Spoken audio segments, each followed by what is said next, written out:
이게 2014년 7월 29일이에요? 어떤 아이가 우는데 악에 바친 듯 약간 비명에 가까워.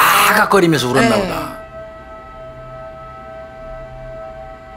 더 이상 참기가 힘드니까 한번 가봐달라 이런 신고가 들어왔던 겁니다. 집이요, 딱 들어가다 보니까 작은 방에 빨간 고무통이 있었다는 거예요. 이걸 이제 그대로 쏟는데요, 이 안에서 물컹물컹한 액체들이 흘러나옵니다. 그때 주변에 있는 사람들 모두 다 경악을 합니다. 마치 그 어떤 젓갈 형태 시신으로 추정되는 뭔가가 그 안에 있었기 때문에 이건 큰 사건이에요. 대형 사건이에요.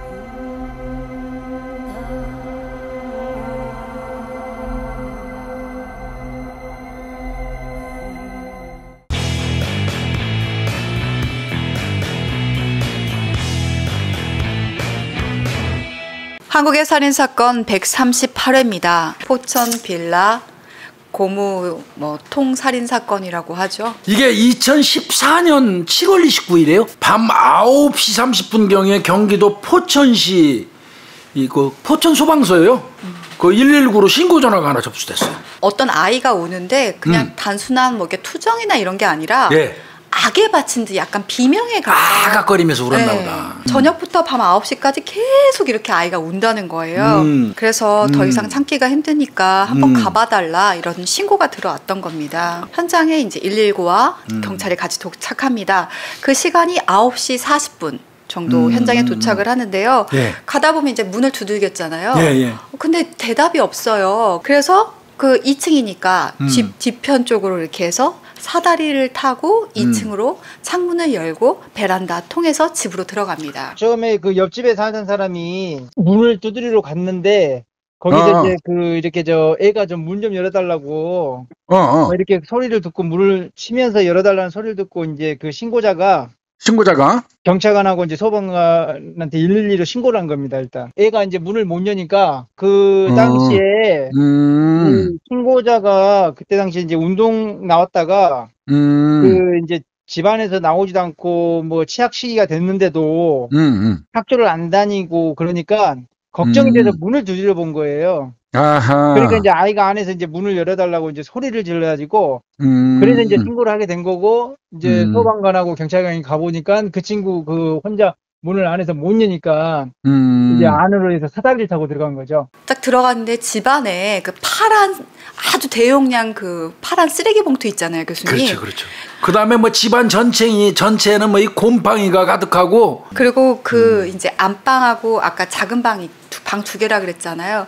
그 안방 쪽에 아이가 아까 울었던 악을 쓰고 울었던 아이, 걔 지쳤구나 이제. 네, 지쳐가지고 쓰러져 있는데 애가 이제 눈이 약간 멍했다고 하더라고요. 8살 먹은 남자아이라고 얘기하고요. 계속 그 어두운 곳에서 주변 말 들어보면 5살 이후에 밖에서 나온 거를 못 봤다 이렇게 말들 하거든요. 그러니까 거기서 거의 3년 정도를 그렇게 있었다고. 폐인이지, 폐인 거의. 그 상태라면 아이 구조해야 되잖아요. 아이는 진짜 무사히 구조가 됐습니다, 교수님. 그렇죠. 구조해야죠. 이 정도 되면 아이 방치된 거니까요. 그러면 이제 경찰이나 소방이 그 안에 들어갔잖아요.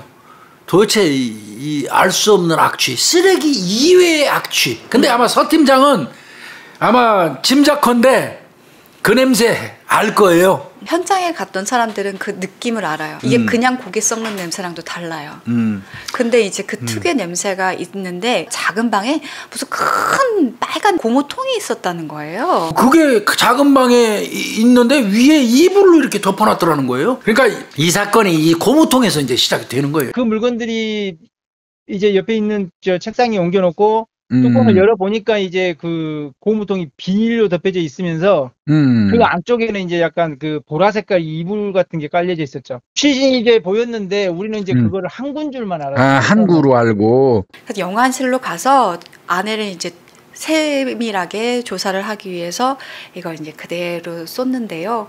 이 안에서 물컹물컹한 정체불명의 그 액체들이 흘러나옵니다. 마치 그 어떤 젓갈 형태 그런 물컹한 액체가 막 쏟아져 내려서 거기 있던 형사들부터 시작해갖고 다 뒤로 좀 와다닥 물러났을 정도였었다고 그래요. 이거를 이제 위에 있는 그 1년 된 그 시체 같은 경우에는 약간의 그 형태는 남아 있는데 이제 이렇게 웅크리고 있는 모습이 있는데 10년 정도 된 것 같은 경우는 거의 이제 뭐 젓갈 형태지 남아 뭐. 있는 거죠. 그래서 그 상태에서 딱 두고가 나온 거예요. 과연 제가 그때 그 상태에서 표현하자면 제가 뭐 수없이 뭐 사체 보고했지만 그럼 그 냄새가 제일 독했습니다, 사실. 그러니까 처음에 경찰들은 이제 아들과 아버지라고 추정을 했는데 아버지는 10년 전에 행방불명이 된 상태에서 여태까지 그 신원이 확인이 안 된 상황이었었어요. 그리고 또 큰아들 같은 경우도 주변에 얘기를 들어보니까 3년, 즉 군대 갔다 오고 나서 제대하고 나서 3년 전부터 연락이 안 된다라는 거예요. 그러니까 그러니까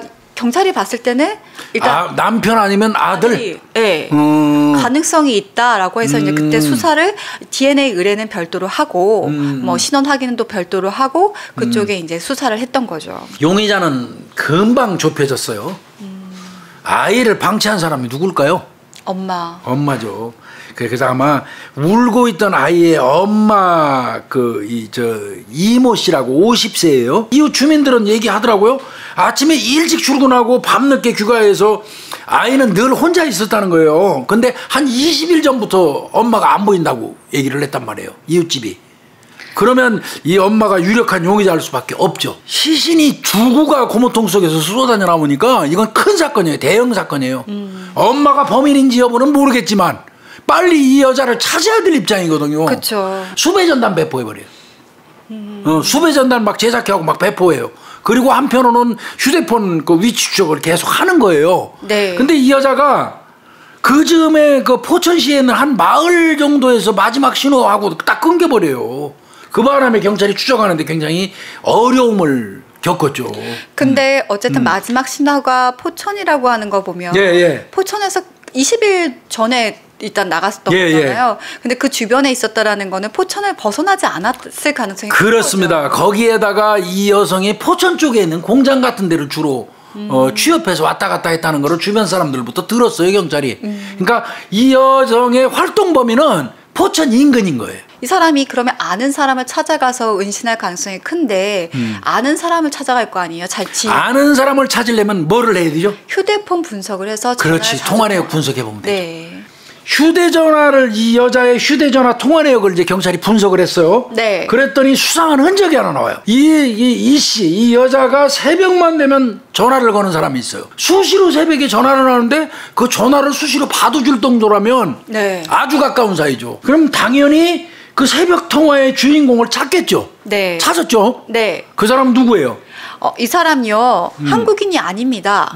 그 포천시 송우리 소재 섬유 공장에서 일하는 스리랑카인이었는데 그러니까 직원 숙소 컨테이너 형식으로 됐던 직원 숙소에서 거주를 하고 있었던 남성이었어요. 그러니까 이 남성 찾아가서 확인을 해야 되니까 거기로 찾아가서 이제 두들깁니다, 문을. 그 안에 내부 네 방 저 컨테이너 안에 내부 좀 보자. 계속 설명했는데도 끝까지 문 안 열어줬어요. 그렇게 한편으로는 이제 그 용의자로 생각되는 엄마의 쪽에 수사를 하고 있었던 반면에 또 시신에 어떻게 보면은 신원을 확인을 해야 되잖아요. 그렇죠. 근데 이게 신원 확인이 되게 어려워요. 이게 일단 젓갈 형태로 시체가 돼 있다 보니까. 근데 의심됐던 사람이 두 사람 있단 말이에요. 처음에 시신 두 구는 그러면 남편하고 아들로 본 거죠? 네. 그런데 아들이 다른 지역에 살고 있다는 거를 알게 된 거죠. 근데 남편은 10년 전부터 행방불명돼서 현재까지 지금도 신원 어디 소재 파악이 안 되는 건 확인이 됐어요. 천재일후에 어떤 그 사안이 하나 발견돼요. 한쪽 손이 나와요. 한쪽 손이. 유일하게 한쪽 손이 녹아버리지 않았어요. 그래서 이제 그 시신의 저 인적사항을 확인할 수 있었던 거죠. 그러면 그 사람은 누군가요, 교수님? 그게 남편입니다. 남편. 그러면 일단 남편은 피해자 한 사람은 확인이 된 상황입니다. 이 여성 같은 경우는 봤더니요, 시신 발견된 날 공장에 출근했었네요. 자기가 다니던 그 공장에 출근하고 야근까지 했는데 집에 안 들어왔다고 그러네요. 그런데 집에는 이 여자가 한 20여일간 안 왔잖아요. 네. 아이 혼자만 있었고. 네. 그러면 이 여자가 출근은 계속 공장에 하고 있었는데 아이가 있는 집에서 출근한 게 아니고 다른 어디에 가서 거기서 출근한 거예요. 아, 그러면 자기가 은거하는 곳이 따로 있었던 거죠. 그러니까 본인이 따로 기거하는 데가 있었던 거예요. 그거 이미 제가 알으니까 그냥 아예 말씀드릴게요. 그냥 남성이 있었어요. 다른 남성이. 그 남성하고 같이 있으면서 아이는 팽개쳐놓고 아이한테는 이렇게 했다고 그러더라고요. 과자, 새우깡 이런 걸 사다가 집에다 준대요. 마치 아이 고양이나 개 사료 주듯이. 그거 줘놓고 지는 가는 거예요. 그러면 이 여자는 제가 판단할 때 지금 시신이 발견됐다는 소리가 들렸겠죠, 이미 귀에. 네. 그래서 숨은 거예요. 발견 날까지는 이 사람이 정상 출근했는데 다음 날에 아침에 출근을 하는데 갑자기 출근하고 1시간 뒤인 8시 반에 갑자기 직장 동료 차 타고 갑자기 사라져요. 그러니까 정상 퇴근 시간이 아닌데 사라지고 그 집 근처 면사무소에서 딱 내리는 장면이 마지막인 거예요. CCTV 분석하니까? 네. 이게 결국 이 여자 잡긴 잡죠. 체포영장 신청을 하죠. 네. 8월 31일 날 유력 용의자로 체포영장을 신청을 해서 발부가 됩니다. 오전 11시 20분경에 이 송우리 섬유공장 그 아까 문 안 열어준대. 영장을 딱 제시하니까 그때 스리랑카인이 조용히 그 컨테이너 안에 있는 부엌 쪽을 손가락으로 싹 가르쳐줘요. 그러면 그렇게 숨겨주고 있을 정도의 스리랑카인이라면 두 사람 관계는 미루어 짐작건데 뻔하죠. 그죠? 이제 내연 관계를 맺고 있으니까 그 여자하고. 그런데 영장까지 가져와갖고 처음에는 경찰이 그냥 갔단 말이야. 못 열어준다고 뻗대니까. 근데 영장까지 가지고 왔고 그 사이에 스리랑카인은 얘기 들었겠지. 감이 딱 잡힌 거예요. 이제 이거 좀 심각하다는 거 느꼈겠죠. 네. 그러니까 차마 여기 있어요 말은 못하고 뭐 없어요 몰라요 하면서 이랬다는 거야. 그 여자 가니까 이렇게 쪼그리고 왔는데 밑에는 아무것도 안 입고 있고 위에만 이렇게 걸친 상태. 그 상태에서 잡혔다는 거예요. 이 여자야 뭐 딱 경찰이 나오셔. 이 땡땡씨 이리 나오셔. 그러니까 왜 당신 왜 그런 짓을 했어? 그러니까 내가 잘못했다. 내가 죽였다. 범행 다 시인했대요. 그리고 근데 왜 도망을 갔어? 도망간 게 아니래요. 자기 언론 신문에 난 거 보고 쉬고 싶어서 좀 떠난 거다. 잠깐 숨어 있었던 거다. 이렇게 얘기했다고 그러는데 뭐 도망간 거죠. 뭐. 그래서 이제 경찰이 데리고 오면 당연히 나머지 시신 한구 따지겠죠. 남편 거 말고. 그러니까. 그 누구야? 그 사람. 우연히 만난 외국인을 내가 집에서 죽여가지고 거기 놓은 거래. 그러면 고무통 위에 있던 사람은 외국인이라는 소리예요? 근데 이게 우리도 보면 알잖아요. 시신을. 근데 외국인이 아닌데 외국인이라고?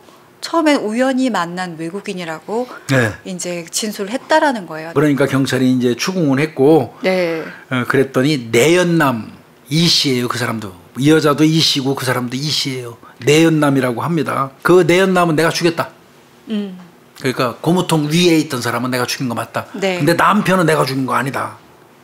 처음에는 다 죽였다고 했다가 말이 자꾸 바뀌는 거예요. 그러면 아까 그 숨겨줬던 스리랑카 내연남은 어떻게 되는 거예요, 교수님? 요거는 이제 범인 은닉 혐의 뭐 혹시 또 이놈이 도와가지고 그 다른 남성을 남편이라든지 내연남 이 씨를 죽인 게 아닐까 이런 거 조사를 했죠, 경찰이. 더더군다나 이 여자가 150cm, 100kg밖에 안 되거든요. 그런데 여자가 혼자서 이렇게 하기가 어렵다고 판단해서 지금 추궁을 한 모양인데, 근데 이제 나중에 그게 아닌 걸로 밝혀졌어요. 그래서 스리랑카에는 관계가 없었고요.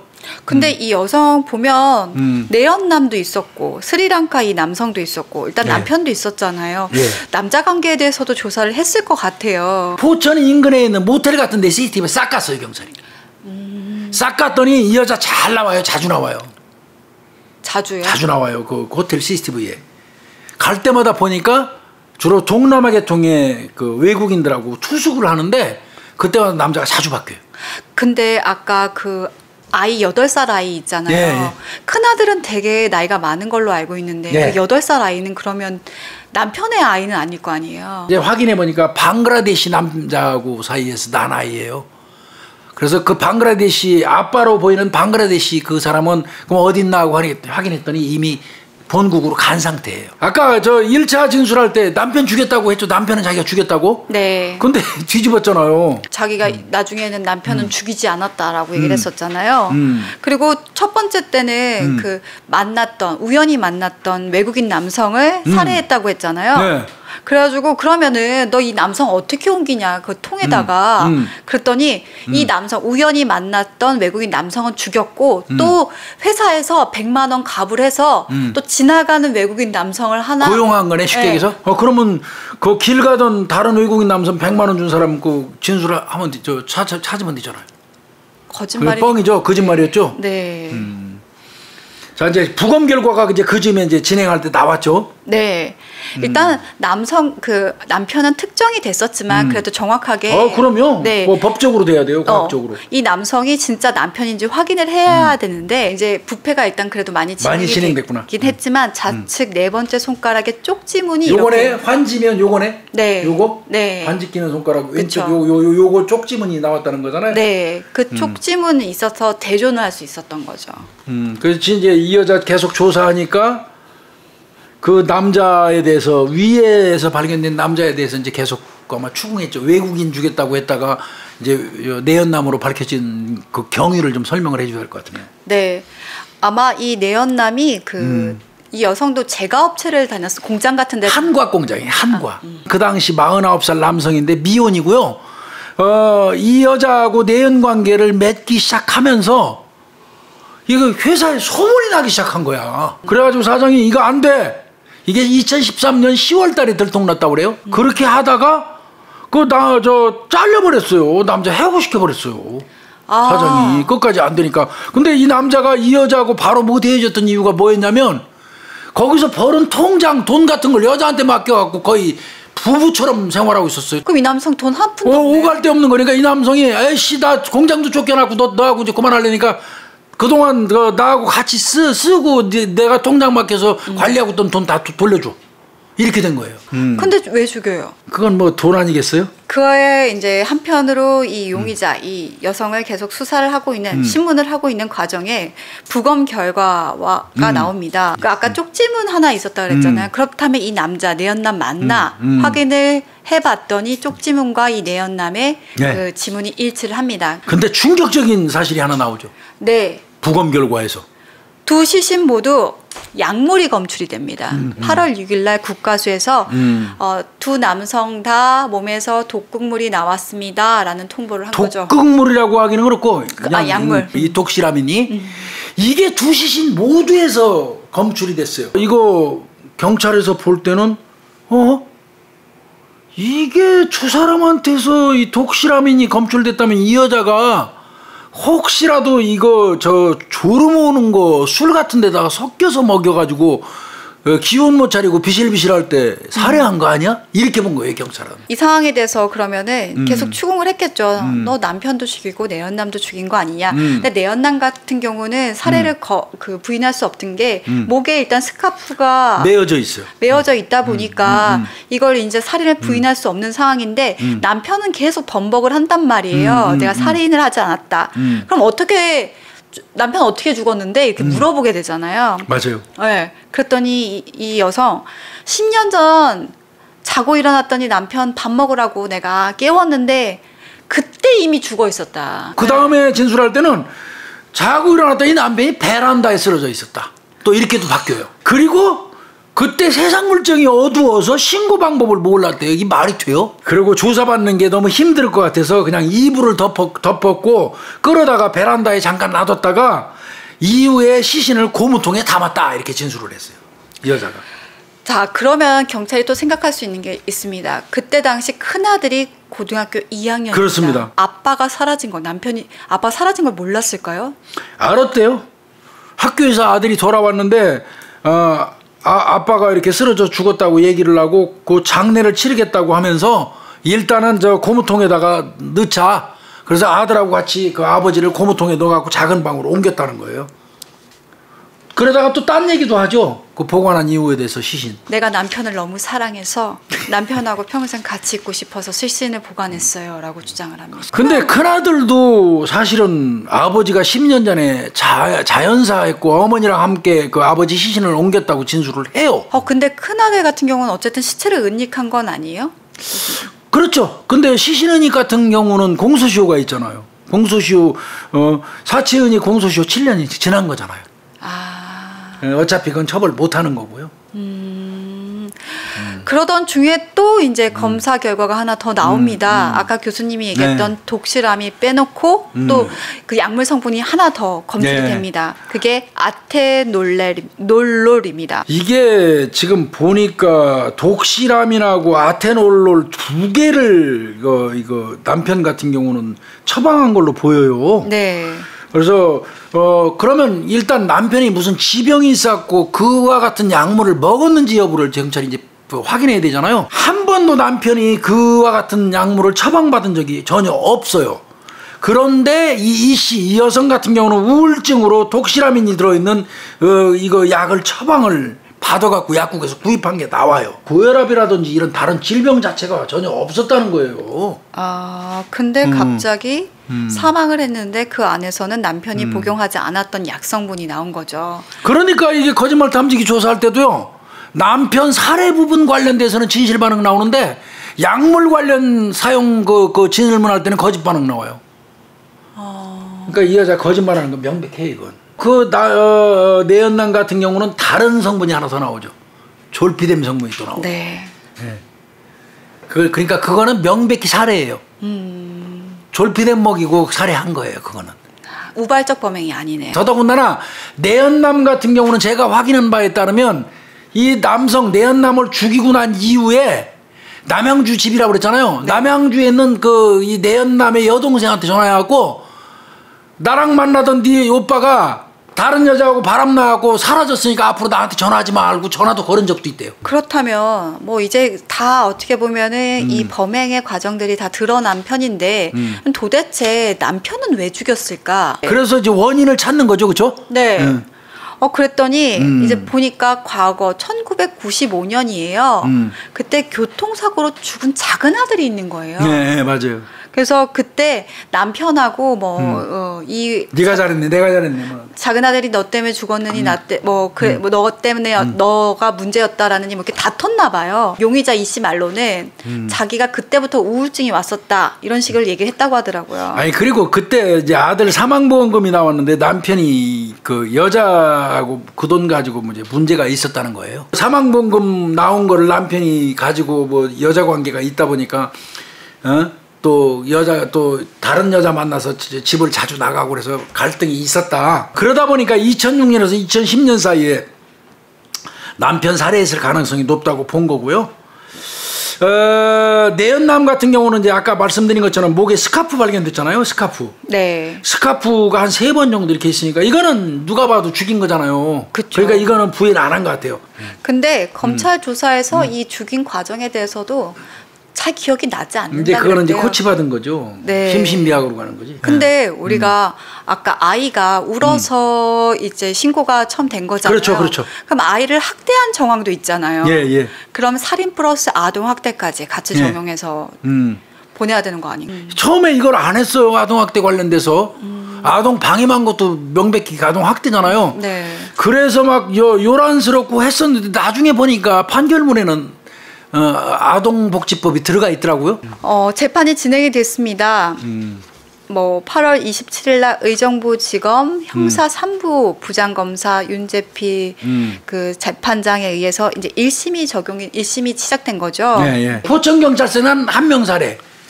검찰 단계에서 2명 살해로 해가지고 1심 가서 구형할 때 무기징역 구형을 했어요. 그랬는데 1심 판결에서 이게 2015년 2월 11일인데 네. 의정부지방법원 형사 12부 한정훈 부장판사예요. 네네네. 이거 볼 때 남편의 몸에서 검출된 약품의 성분과 양으로 볼 때 중독성으로 추정된다. 남편이 자연사했다고 주장하고 있으나 시체를 장례 치르지 않은 점과 외부에 알리지 않고 10년간 은닉한 점 등으로 볼 때 살인한 것으로 보인다. 그러니까 남편 살인도 인정해버린 거예요. 1심에서. 그러면서 징역 24년 때려요. 근데 이게 2심에서 뒤집힙니다. 남편 살인에 대해서는 인정하지 않은 거죠. 예. 2심 재판부는 남편 사인이 불분명하고 혐의를 입증할 만한 충분한 증거가 부족하다. 그리고 이제 다시 그 이 부분에 대해서 검찰이 이제 뭐 상고를 했겠죠. 그래서 대법원까지 갔었는데 대법원에서도 10년 전 숨진 남편의 사인을 정확하게 특정할 수 없다라고 하면서 2심에 손을 들어준 거죠. 18년. 네. 이 여자는요 2016년부터 복역이 시작됐으니까 18년 받았죠. 네. 2034년 만 73세가 될 때 출소하게 되어 있습니다. 네. 네. 교수님 감사합니다. 네, 수고했어요.